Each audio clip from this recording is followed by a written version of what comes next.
It's Keegan, and I'm on my balcony, my terrace, my beautiful space here in Bar, and it's sunset o'clock.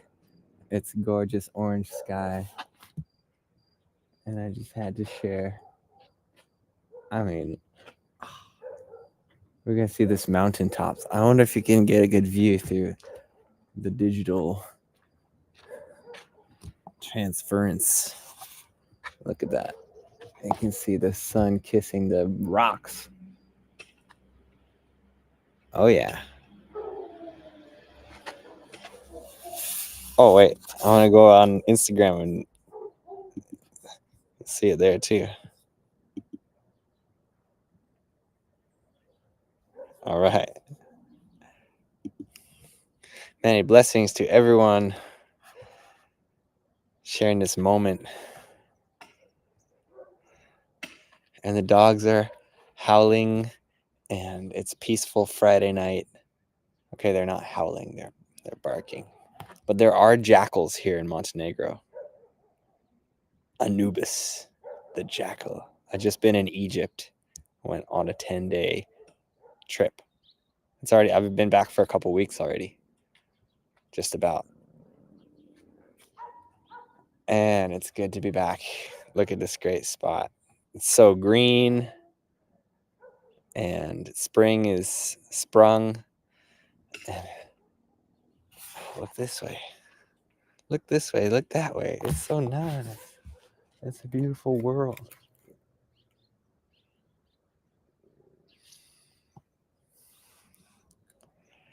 So.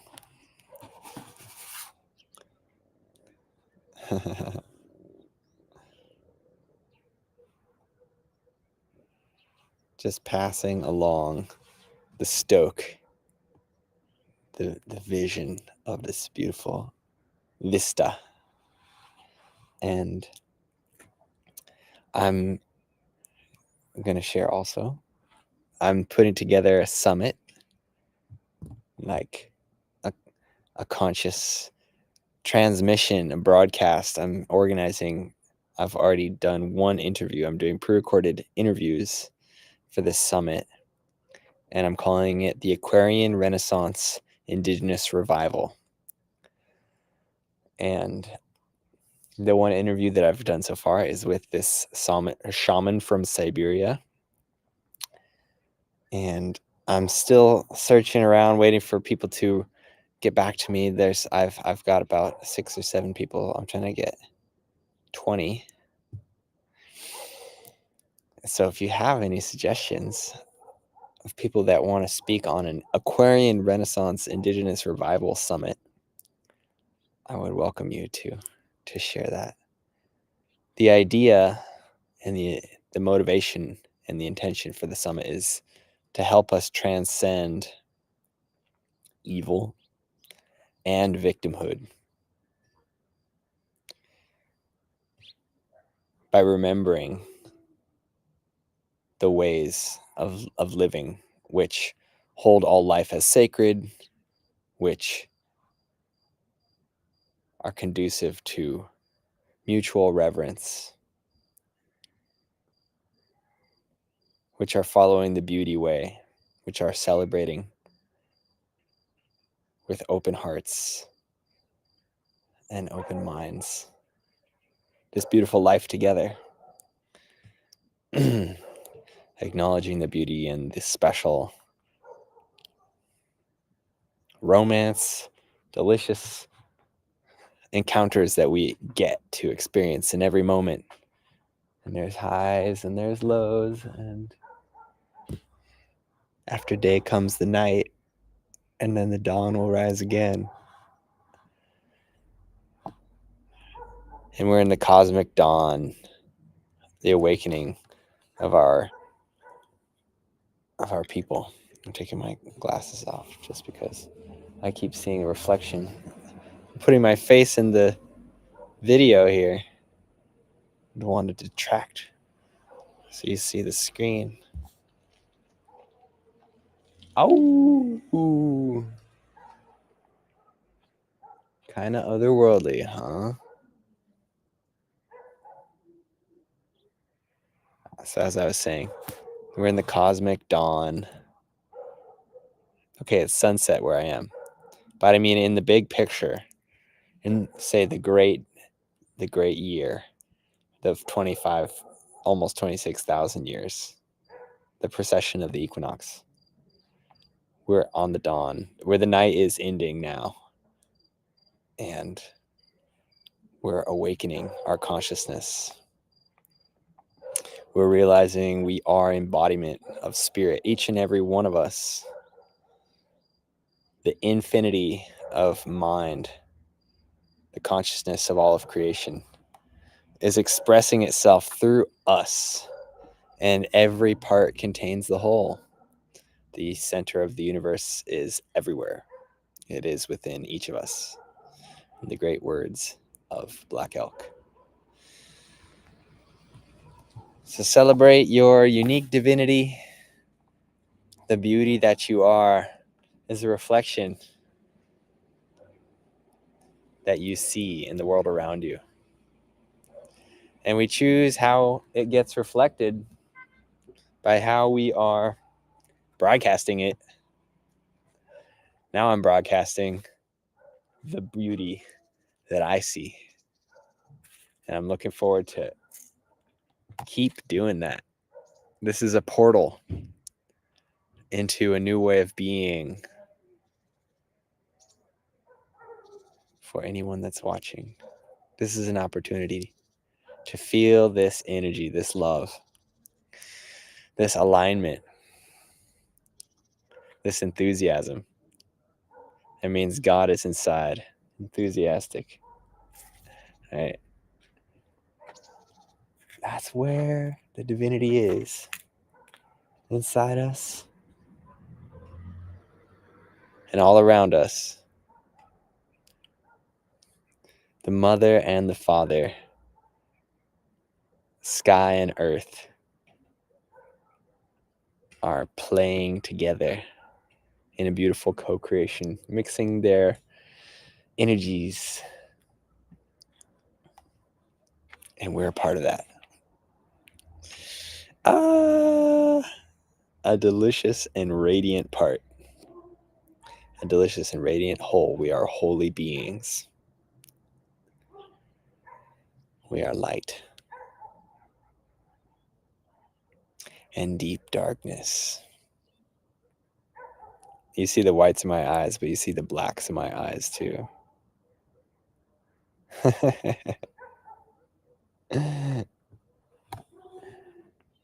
It's a balance, right? A great cosmic balance. We are finding, that's how we walk. We're falling, and then we catch ourselves with the next step. So I'm here in the the Freedom Cell.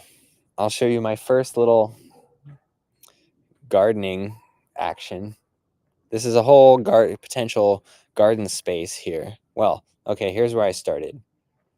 I started with this compost. Well, it's very interesting. Composting inside. That's what it looks like. Wait, can I show you? Holding my computer. Anyway, that's a compost corner. That was the first step in manifesting this rooftop garden. And I've had 2 couch surfers help me so far. And looking forward to welcoming more. And then created this. That's the next step. Humble beginnings here. I got a couple pea plants, like sugar snap peas kind of thing. And the spinach is fickle. I was gone in Egypt, so. But that square pot is made out of cob. And I've got a YouTube video that I just uploaded yesterday of the creation process and sharing some wisdom and insight while I was cobbing just here. Oh, look at this. Nice color. We have some sunsets in Bar. I'm just elated. Look at that.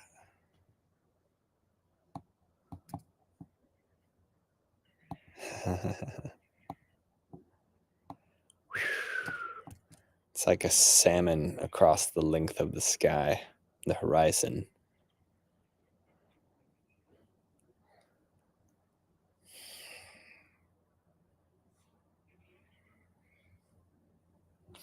Let me place this here because I think that's nice. We'll take one more look at this direction. Still the mountain tops that are glowing. But I think this is the way you want to look. I'm going to set this down. Hey, look. It's me in the sunset. No. I'm just going to let it flow, let myself grow as I trickle the wisdom, the essence, the presence of my gift to help you lift up your consciousness into a state of bliss, like this energy that I'm feeling freely expanding within me, being shared without. It's a broad cast as I cast the spells and quell the fears, because we are steering ourselves in a new direction. It doesn't matter the results of the recent election because we're voting for ourselves and we're taking the old wisdom off the shelves and opening them up and checking out the roots of culture that is coming through, that ancestral connection, the two-vine divinity that we can activate.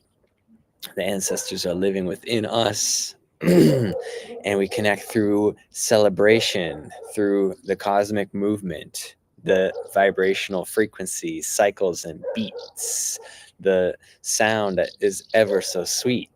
And there's no need for us to compete because we're all here sharing the earth. It's an earth care when we are all aware, and there's abundance to spare. This sunset is a rare treasure, and I'm feeling the pleasure of being inside it and sharing the beauty, the vibrant energy, effervescent flow. We're on a cosmic ride, and it's such a glow. And I recently saw on these mountains snow, but now it's springtime and it's bring it time. Time for us to bring the spring all everywhere where we sing across the northern hemisphere. But no more fear. For hearts far and near, I'm coming up with rhymes. And it's, like I said, the dawning time and the cosmic swing of the pendulum. And it's swinging towards yum, towards openness, towards bliss, towards a bunch of yes, towards you and I being ultimately blessed, of being all that we truly are, shining stars on the earth, feeling our worth and letting it flow, letting each other grow, helping each other know who we truly are, standing in our power, in our effortless grace, feeling the connection we have this beautiful place, and finding the connections to our ancient ancestry we trace, this indigeneity, the sons and daughters of Gaia. We're getting inspired. And this fire in the sky is like a pyre. Pyre in the sky. Love you, sons and daughters of Gaia. This is all just improvised because life has free will. It's this great way to feel how we can fill our cups and swap if we like a different one. Musical chairs, musical share. I'm laughing while I'm lifting up the energy. I call it podichi. Podichi here is a Montenegrin word. It means to raise. So we're raising the bar because that's the town that I'm in. And now I'm going to move along slowly with the turtle medicine. I'm growing, I'm figuring it out. I've got the numbers and they're shouting at me to get responsible, to find out how to do regenerative business, to find out how to sustain myself and to elevate the world around me with abundance. And it's this growing curve, and sometimes have to swerve out of the way of each other. And it's all part of the flow. And there's controversy, we know. But we can be forgiving. We can be understanding and take a deep breath. And I don't know, I just keep trying to rhyme. But it's not going so well. So take a breath. We're coming out of the cult of death. We're realizing that's just an illusion. We're saying, son.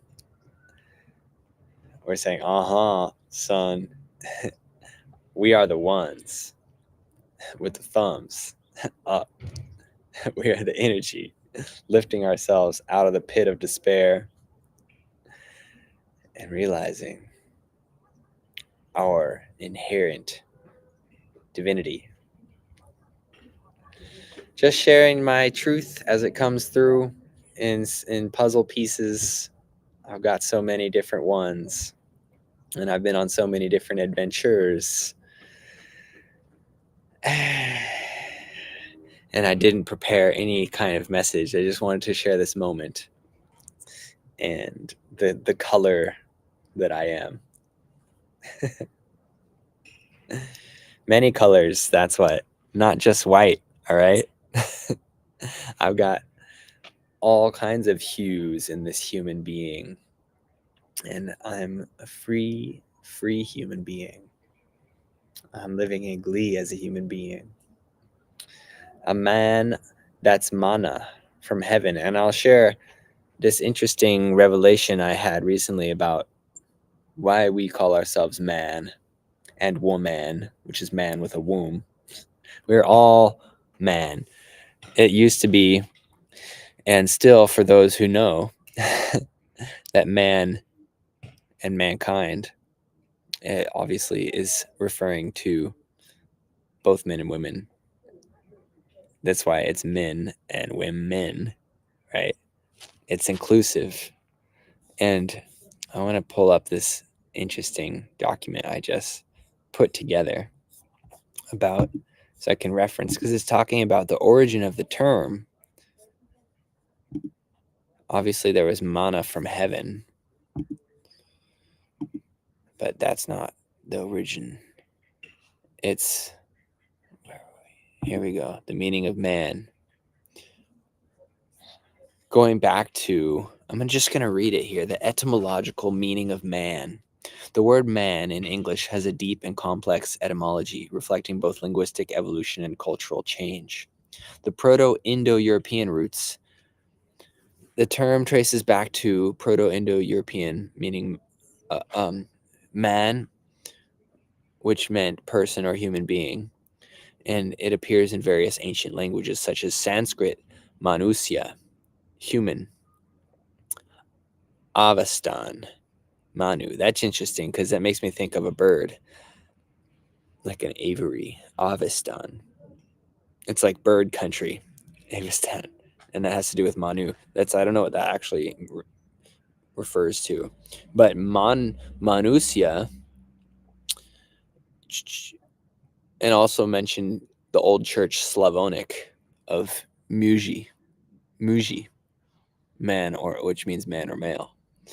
But I want to go and read about this Hindu mythology of this Manusya, root of the word man, and its source, why we are saying man. It's a central figure in Hindu mythology, which, is not commonly known in my world, where I come from, regarded as the first human and the progenitor of the human race. He occupies a role similar to that of Adam in the Abrahamic tradition, but his story is uniquely rooted in Hindu cosmology and cycles of creation. So Manu is described as the mind-born son of the creator god Brahma, according to the Matsya Purana and other texts. Brahma created Manu, also called Swayambhuva Manu, meaning self-born man, and his consort Shatarupa to populate the earth. The union of Manu and Shatarupa marks the beginning of humanity. Their descendants are considered the ancestors of all humans, and the Sanskrit word for human, Manai, is derived from the Manu's names. Manu is not a single individual, but different progenitors of our race, a epoch known as a Manvantara, within a cosmic cycle or kalpa. The current Manu is Vaivastvata. Wait, let me say that one more time correctly. Vaivasvata Manu, who is said to have survived a great flood with the help of the god Vishnu in his Matsya, or fish, avatar. Manu is credited with establishing the laws and social order for humanity. Now that's meaningful to me because man, as it says in the Bible, is given dominion over the beasts of the field. Okay, this is just talking about the laws and social order for humanity. But anyway, that's the connection that I make there, as we are the law giver, the user of language to create code and customs, traditions to carry out the law, making that the ongoing agreements for how to manage ourselves and our surroundings. We're creator beings.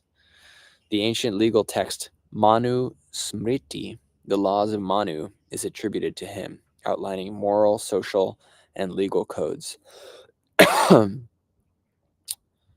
So, I'm going to have to look up this Manu Smriti, something to investigate.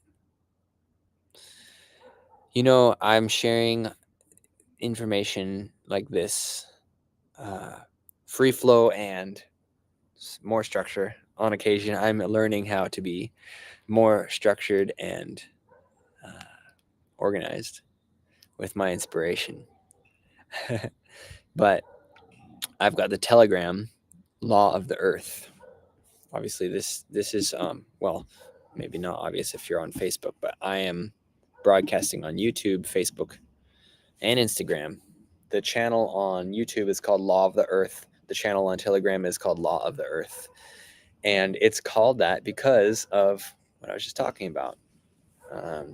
Our status as agreement makers and carrier outers of the agreements that we made.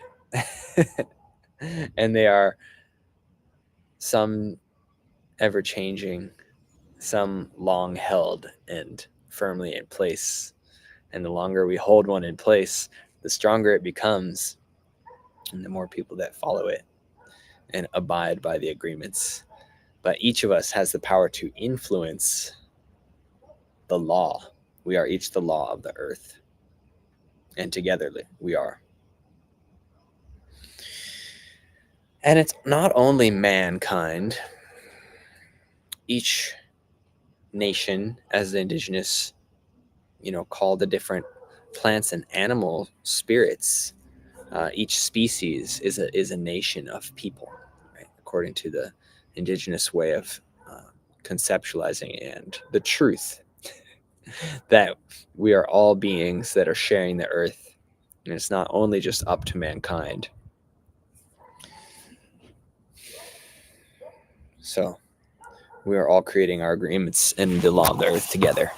Just like Aquila and the law of the pack, in the Jungle Book, the law of the jungle. This color is fading in this beautiful sky. You can also see the water just beyond this concrete.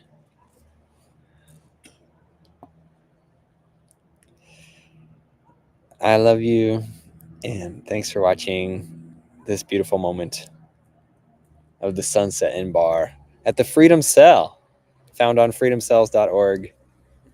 That's the full moon. The moon is getting full. That's what you're seeing up behind me, beyond the clouds. On the 12th, it'll be full. And you may not know, also, another wisdom teaching from the Far East.